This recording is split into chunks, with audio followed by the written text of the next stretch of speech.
കേരളത്തിലെ പ്രബുദ്ധരായ ജനങ്ങൾക്കിതാ മൂന്നാമതും വികസനം ഉറപ്പാക്കുന്നു കപ്പിത്താനും സംഘവും. വൈദ്യുതിയുടെ കാര്യത്തിലാണ് 10 മാസത്തിനിടയിൽ ഇതാ മൂന്നാമത്തെ വികസനം അടുത്ത മാസം തൊട്ട് നമ്മൾക്ക് അനുഭവവേദ്യമാകാൻ പോകുന്നു. കെട്ടിട നികുതി നല്ല രീതിയിൽ വികസിപ്പിച്ചു തന്നു. അതോടൊപ്പം തന്നെ വസ്തുനികുതിയും വീട് വെക്കാനുള്ള ലൈസൻസിന് പെർമിറ്റിനുള്ള നികുതിയും എല്ലാം നല്ല രീതിയിൽ അദ്ദേഹം വികസിപ്പിച്ച്, ലോട്ടറി നല്ല രീതിയിൽ വികസിപ്പിക്കുന്നുണ്ട്, ഇന്ധന നികുതി നല്ല രീതിയിൽ വികസിപ്പിക്കുന്നുണ്ട്. അങ്ങനെ ജനങ്ങൾക്ക് എല്ലാ കാര്യത്തിലും അദ്ദേഹം വികസനം ഉറപ്പുവരുത്തുകയാണ്.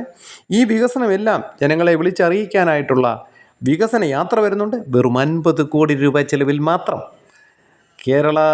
നവകേരള യാത്രയുടെ വികസനം നമ്മളെല്ലാം അനുഭവിച്ചു കഴിഞ്ഞു.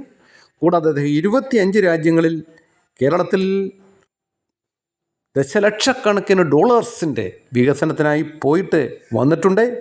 അത് വിവരാശം വഴി എല്ലാവരും ഒന്ന് ചോദിച്ചു നോക്കൂ, എത്ര കായിൻ്റെ വികസനമാണ് ഇവിടെ അദ്ദേഹം എത്തിച്ചു തന്നൂടെ നിങ്ങൾക്കറിയാൻ കഴിയുന്നതാണ്.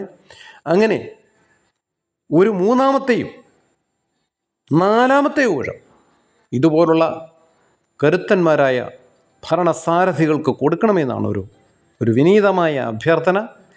കപ്പിത്താൻ കി ജയ്.